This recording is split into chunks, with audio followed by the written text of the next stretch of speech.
Shalom. Today, we're going to discuss something that I was meditating on the other day. A couple of statements within the New Testament. So, in the book of Matthew, chapter 10, and Mark 3, and Luke 6, he initially appoints the 12 to go and preach his message. And there's an interesting bit where he says, "Do not acquire gold or silver or copper for your money belts, or a bag for your journey, or even two tunics, or sandals, or a staff, for the worker is worthy of his support." And, one of the things I used to believe is Paul and Jesus teach different things. But this statement is from Paul. And I had a Messianic lay this on me because I had pointed out this absurd copyright that Noahide put on his book about Yehovah, that you can't share the book, you can't let someone borrow it. I don't even know if by the copyright, if a library could own this book and lend it out. You can't share the book and you can't resell it. And I was just pointing out the absurdity of this for any copyright. That, if you buy a book, it's a physical thing. You have the right to sell it and to let someone borrow it. And he was going on and on about how, you know, Paul says that, you don't muzzle an ox because you want the ox to eat. And I said, "Are you a Levite? Was Paul a Levite?" Because that's who is worthy of a tithe of any kind. If you aren't a Levite, you aren't worthy of a tithe. You aren't worthy of support. And what is he saying here? Like, make yourselves appear poor, so then you will receive m- the promise from those people. You'll steal it. And it's so interesting because he calls himself what?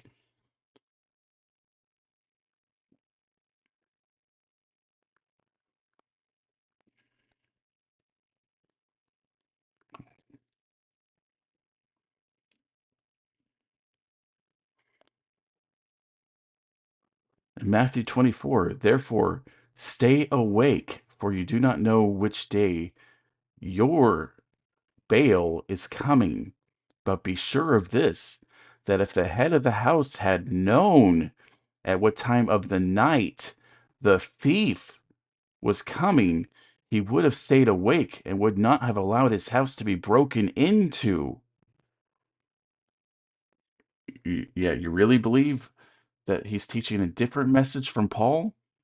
In 1 Thessalonians 5, now concerning the times and the seasons, brothers, you have no need of anything to be written to you, for you yourselves know well that the day of Baal will come just like a thief in the night. And check this verse out in Exodus 22. 22, verse 2. If the thief is caught while breaking in and is struck so that he dies, there will be no blood guiltiness on his account. But if the sun is risen on him, there will be blood guiltiness on his account. He surely shall make restitution. If he owns nothing, then he shall be sold for his theft. The thief in the night is not a good thing. And it's interesting, he says, if the master had stayed awake, he would not let his house be broken into by him. But let's go back to Matthew 10, because this is really interesting how it sends them out impoverished in the book of Joshua. Gotta remember which chapter that is. Oh boy, get a server error.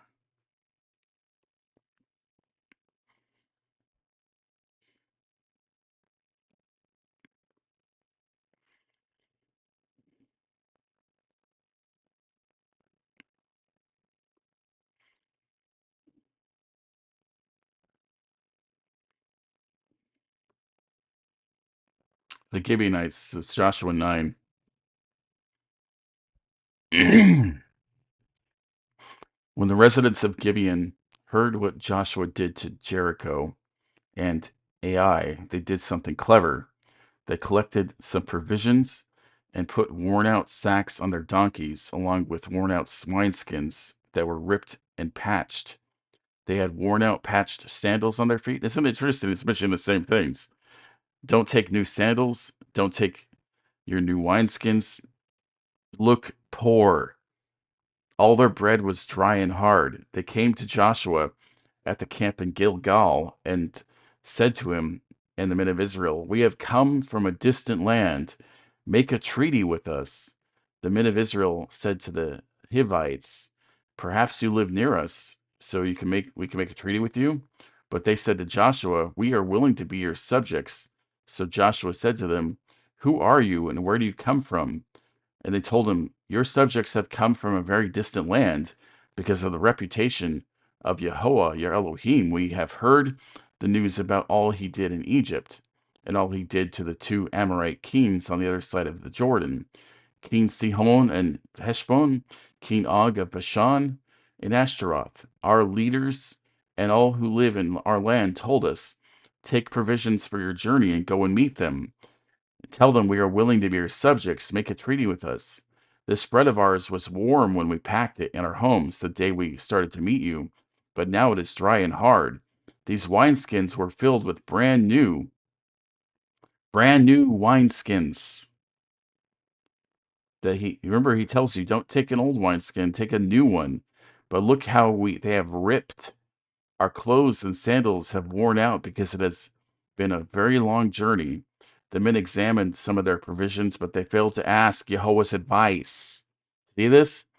When someone comes to you with an appearance of being impoverished, wanting to make covenant with you, you better ask Yahweh what to do. Joshua made a peace treaty with them and agreed to let them live. The leaders of the community sealed it with an oath. 3 days, then it's interesting too, right? 3 days after they made the treaty with them, the Israelites found out they were from the local area and lived nearby. So the Israelites set out on a third day, arrived at their cities Gibeon, Kephirah, Beeroth, and Kiriath Jearim. And the Israelites did not attack them because the leaders of the community had sworn an oath to them in the name of Yahweh, Elohim of Israel. And the whole community criticized the leaders. But all the leaders told the whole community, "We swore an oath to them in the name of Yahweh, Elohim of Israel. So now we can't hurt them because you can't break an oath," right? And I've been thinking about that, with other bad oaths. The Tanakh tells us that people refuse to break. Like when Japha makes an oath to sacrifice whatever comes in his door, and then his daughter comes through the door. So he's like, "Well, I made an oath to do it. I still have to do it." In my opinion, if you make a bad oath, it's better to break it than to violate Torah with your oath. If you made a bad oath to sacrifice your firstborn son or daughter, break the oath and repent of making a bad oath. The leaders then added, "Let them live." So they became woodcutters, carpenters. Isn't that interesting? Water carriers for the whole community, as the leaders had decided. Joshua summoned the Gibeonites and said, "Why did you trick us by saying we live far away from you when you really live nearby? Now you're condemned by perpetual servitude as carpenters and water carriers for the house of my Elohim." They said to Joshua, "It was carefully reported to your subjects how the Yahweh, your Elohim, commanded Moses, his servant, to assign you the whole land and to destroy all who live in the land from before you." See, this is the commandment of Yahweh. And now they've broken that through their oath. Because of you, we were terrified we would lose our lives, so we did this thing. So now we are in your power. And think about this with like the thief in the night. If you know Torah, you know that the good master does not allow the thief to come in the night to terrorize his home. He kills the thief. And that's what he's saying. If the master of the house was awake, he would not let the lie prevail. He would kill the lie. Do to us what you think is good and appropriate. And Joshua did as they said, and he kept the Israelites from killing them. And that day they made them carpenters and water carriers for the community and for the altar of Yahweh at the divinely chosen site. They continue in that capacity to this very day. Quite interesting. There's a lot of these allusions to the New Testament idol in the Tanakh. And this is why I think that, Yahweh was there putting this all together to point us to the truth. The Torah is our divinely inspired instructions. But if you have eyes to see and ears to hear, you're going to see things that just don't make any sense. Like chapter 10 of Joshua with Adonai Zedek. What does that mean?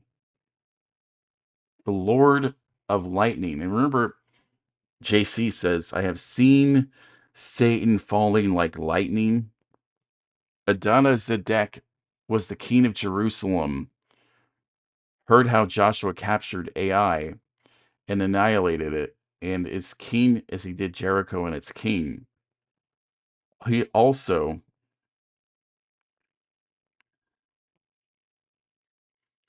yeah, exactly, 1, 2, 3. And he admits to this deception in 1 Corinthians 9. That he is the ultimate used car salesman. He'll do whatever he has to sell, and this is what he's saying in context, to sell his gospel message. If you're a Gentile, he'll play a good Gentile. If you're a Jew, he'll play a good Jew. Whatever he has to do to make that sale. He also heard how the people of Gibeon made peace with Israel and lived among them. All Jerusalem was terrified because Gibeon was a large city like the one of the royal cities. It was larger than Ai, and all its men were warriors. So the king, Lord of the lightning of Jerusalem, sent this message to King Hoham of Hebron, King Piram of Jarmuth, King Japhia of Lachish, King Debir of Eglon. Come to my aid so we can attack Gibeon, for it has made peace with Joshua and the Israelites.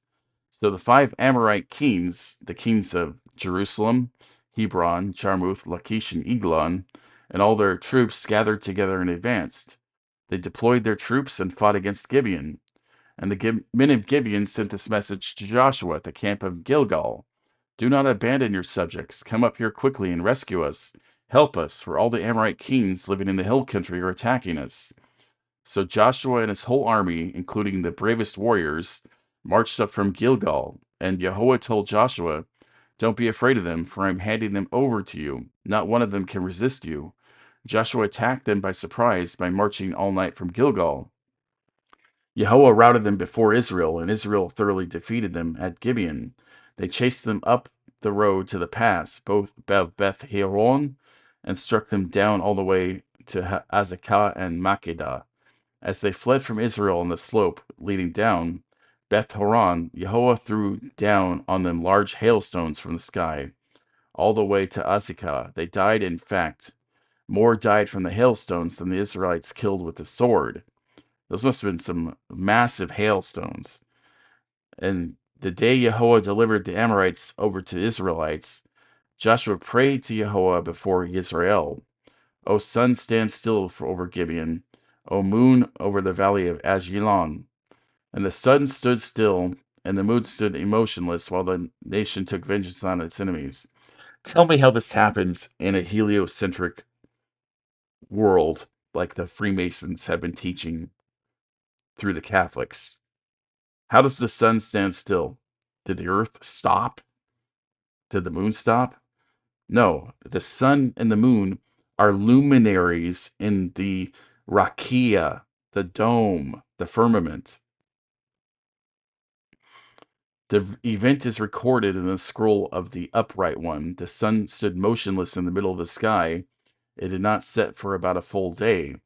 There has not been a day like it before or since. And Yahweh listening to a human being, for Yahweh fought for Israel.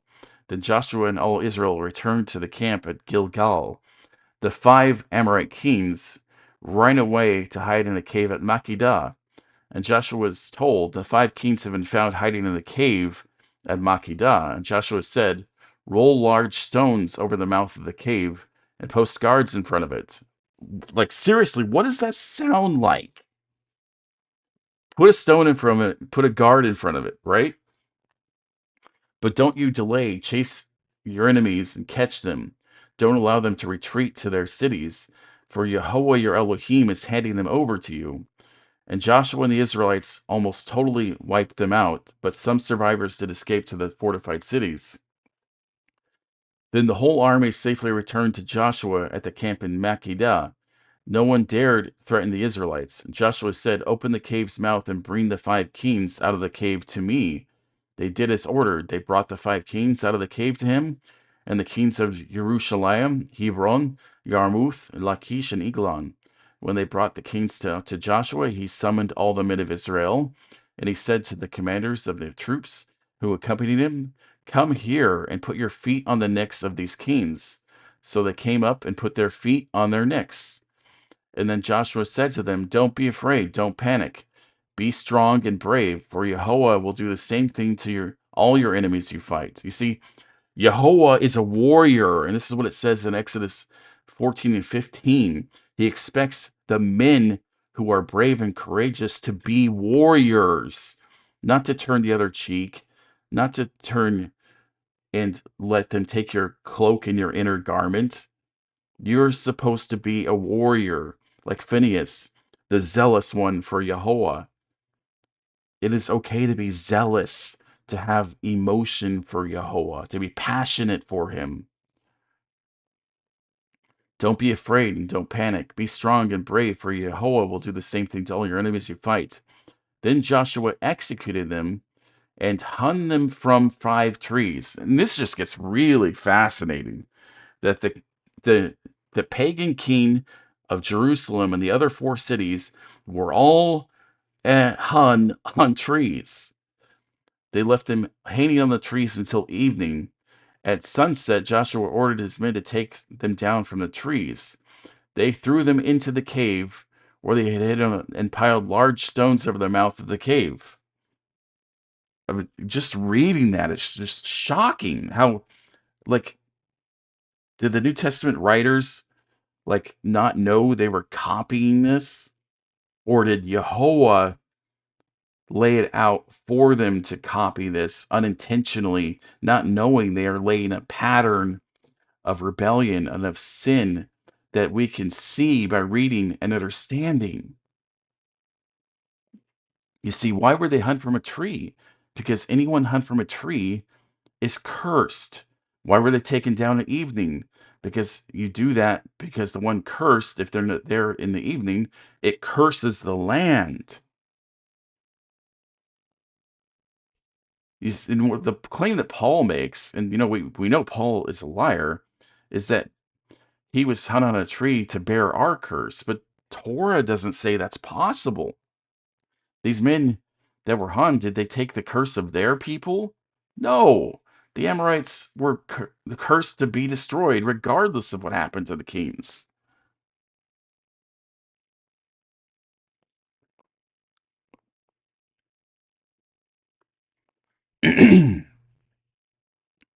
Which takes us to another interesting little tidbit, and it's interesting because it's also about money.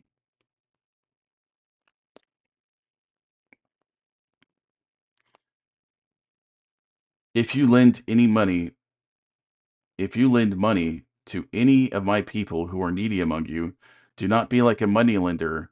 Do not charge him interest. And isn't it interesting, the Talmudists, what career profession do they all get into? They become bankers. They charge interest. Do not take interest or profit from him, but you must fear Elohim and your brother must live with you. You must not lend your money at interest, and you must not sell him food for profit. You must you must not charge interest on a loan to your fellow Israelites, whether on money, food, or anything else that has been loaned with interest. And then we get down to Proverbs, the one who increases his wealth by increasing interest, gather for someone who is gracious and needy, right? Like, why would Solomon say that? Because Solomon was a wicked king, and Proverbs, like the New Testament, is filled with good and evil statements.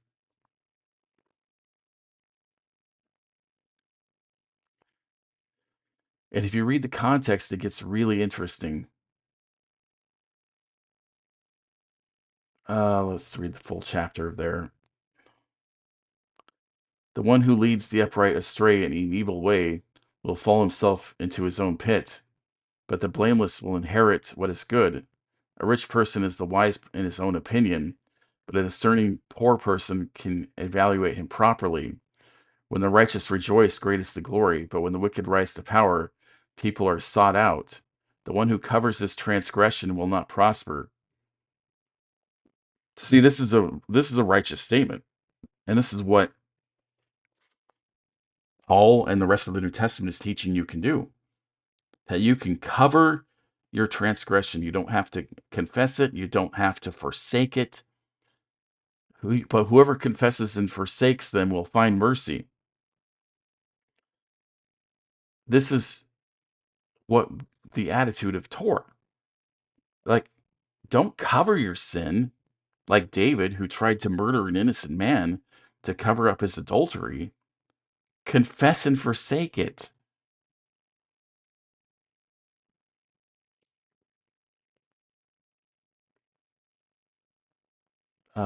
So let's now go back to our search in Matthew 25. This parable of the talents, when he's talking about, the master was going on a journey and he summoned his slaves and trusted his property to them. He gave 1 10, 1 5, and one piece, right? And then he returns, and then the one who came and had received 1 talent came and, "Sir, I knew that you were a hard man, harvesting where you did not sow." And really, and this is like the curse, right? Gathering where you did not scatter seed. So I was afraid, and I went and hid your talent in the ground. See, you have what is yours. But his master answered, "You evil and lazy slave. So you knew that I harvest where I didn't sow and gather where I didn't scatter. Then you should have deposited my money with the bankers." Really? I mean, the bankers? Why would you go to the bankers, the money lenders? And on my return, I would have received my money back with interest, even though the Torah, and this is why, like, there's so many statements and teachings in the New Testament that are contrary to Torah. And the more you know Torah, the more you read it and meditate on it, the more you'll see these. It just repeatedly said, "Do not lend my money, which is from Yah, to a stranger, to a foreigner, to a poor man, and expect interest back." And he's telling this man he's calling evil and lazy, the poorest among his slaves, that he should have gone to a banker and received interest. And then he steals from the poorest and gives to those that were acting in a crafty way to get more money.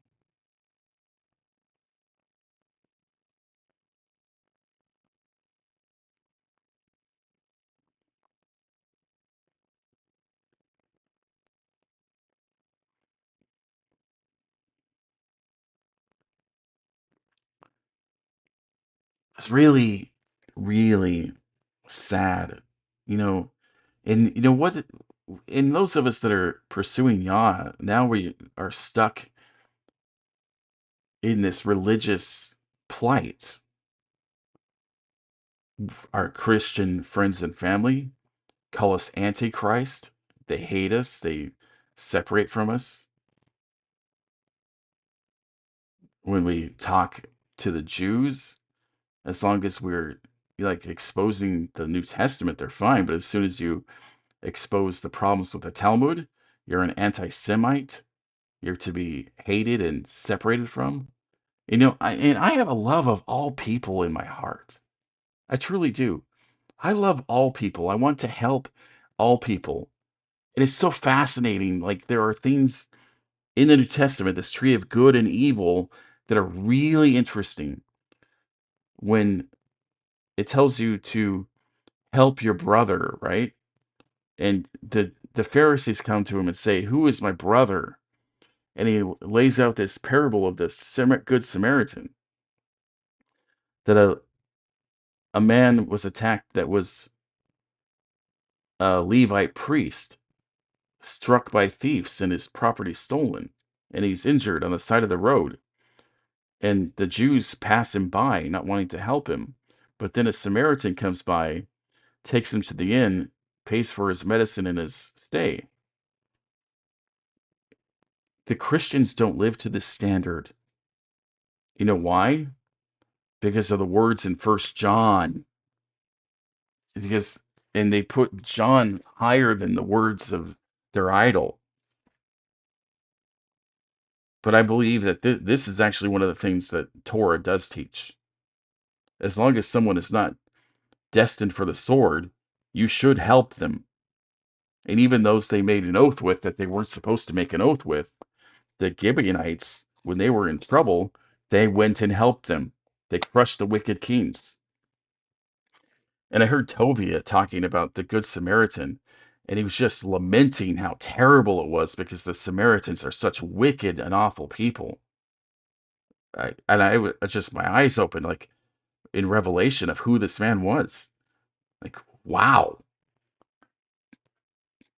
But the Christians just speak it openly with their mouth. They don't live it. Like, if I would, God forbid, if Yah wasn't providing for my needs and I had like needs where I had to get help from the community, if they found out what I believe, they would probably shun me. Uh, Like you're poor because of what you believe, and they would just push me out and not help me. And I'm being completely serious about that. This is what I've seen. They don't show you love if you preach against the idol.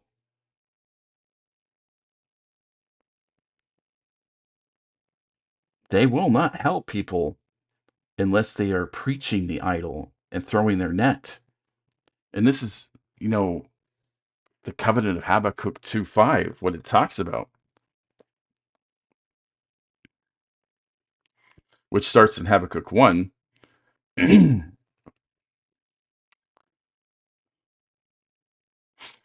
Yehovah, you have been active from ancient times, my sovereign Elohim. You are immortal. Yehovah, you have made them your instrument of judgment, protector, and you have appointed them as your instrument of punishment. You are too just to tolerate evil. You are unable to condone wrongdoing. So why do you put up with such treacherous people? Why do you say nothing when the wicked devour those who are more righteous than they are?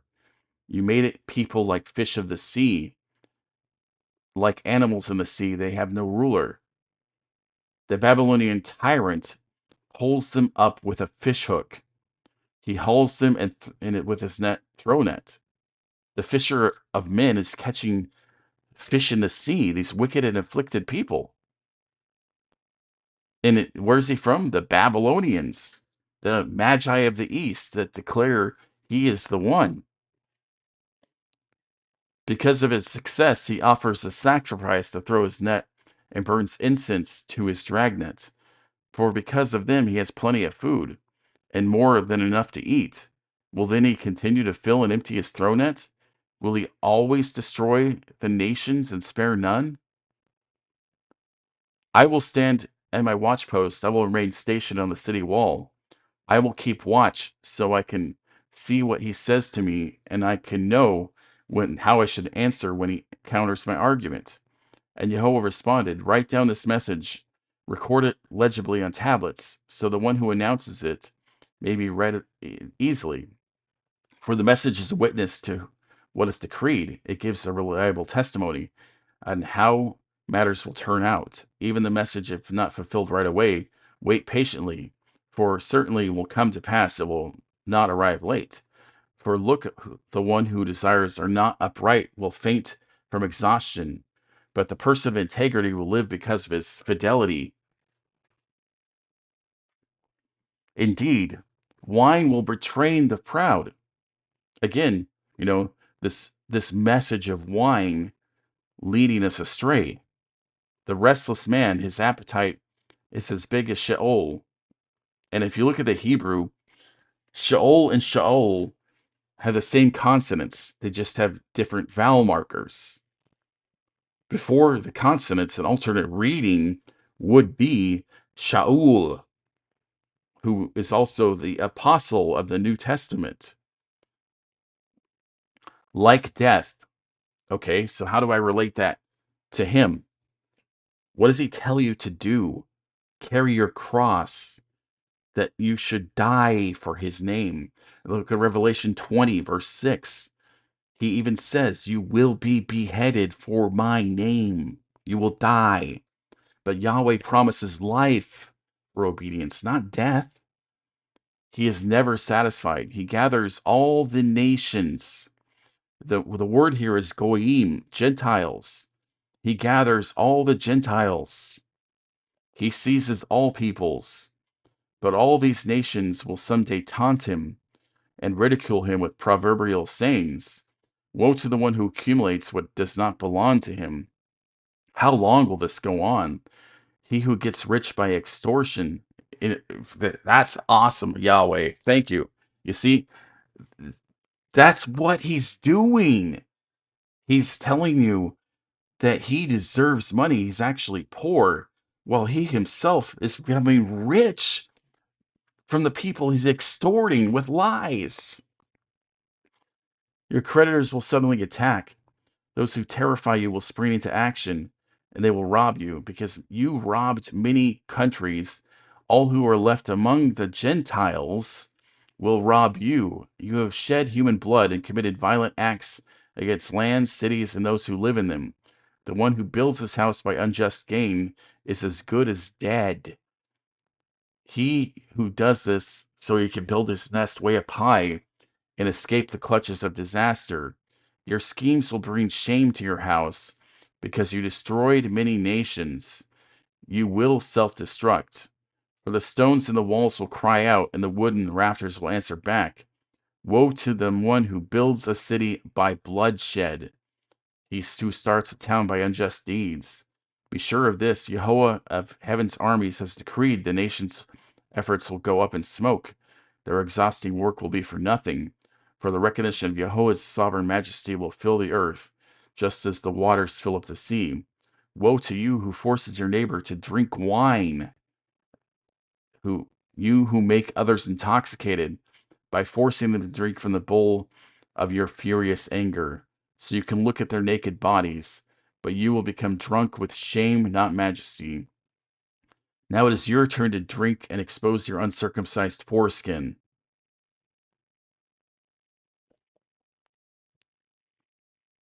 All I can say to that is, wow.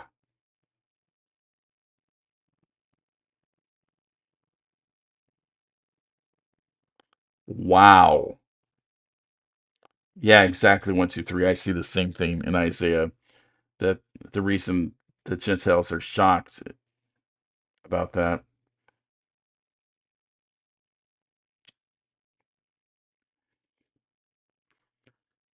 The cup of wine in Jehovah's right hand is coming to you, and disgrace will replace your majestic glory. For you will pay in your full for your violent acts against Lebanon. Terrifying judgment will come upon you because of the way you destroyed the wild animals living there. You have shed human blood and committed violent acts against lands, cities, and those who live in them. What good is an idol? Why would a carpenter make it? What good is a metal image that gives misleading oracles? Why would the Creator place his trust in it? Make such mute, worthless things. Woe to the one who says to the wood, "Wake up," and who says to the speechless stone, "Awake." Can it give reliable guidance? It is overlaid with gold and silver. It has no life's breath in it. And another word for breath is the ruach. You see, they believe they are filled with the ruach, but they aren't, because their ruach has no breath inside of it. It is an image of wood and stone they've placed in their heart. But Yahweh's majestic place, the whole earth is speechless in his presence.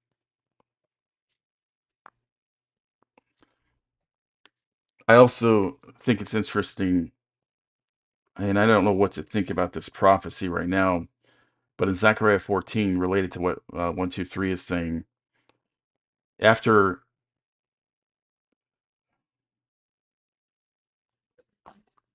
after Yahweh conquers the nations, it says the nations will come up to perform the Sukkot, the Feast of the Shelters. But if any nation anywhere on earth refuses to go up to Jerusalem, and I personally believe the promised city is Shechem, to worship the King, Yahweh of heaven's armies, they will get no rain.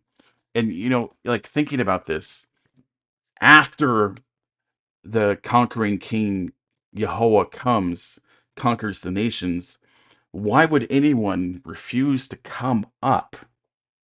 And the only thing I can come up with is because they're expecting someone else at this time to come, not someone that's bringing global peace and conquering the enemies of Israel. They're expecting JC. And that's why they will not come up to worship Yahweh of heaven's armies. And remember, I believe the promised city is Shechem, not Jerusalem. And that's what, Joshua is pointing us to, the chosen city, where he read the tablet of cursing and the tablet of blessing was Gerizim and Ebal, which are over the valley of Shechem.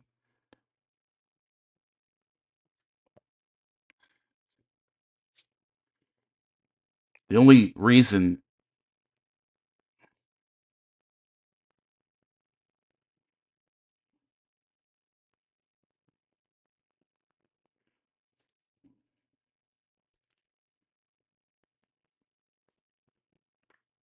to look for a man is because you reject Yahweh. Remember 1 Samuel 8? When they ask Samuel to give them a human king to lead us, then Samuel prayed to Yahweh, and Yahweh said to Samuel, "Do everything the people request of you, for it is not you that they have rejected, but it is me they have rejected as their king."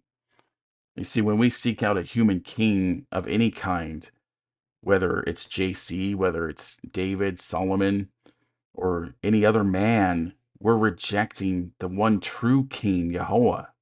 And if you read the words of these curses, it's fascinating what the king will do.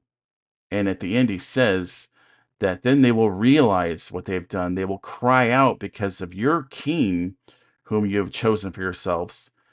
But Yahweh won't answer you in that day.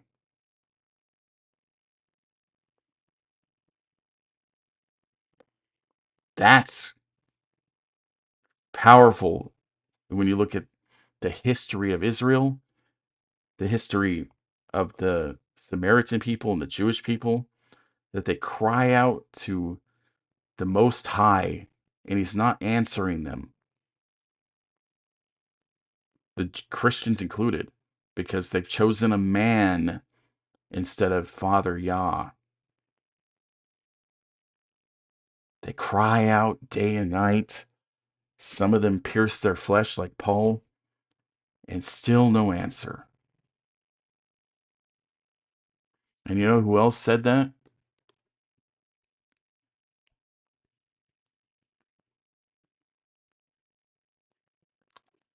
When I call out, answer me.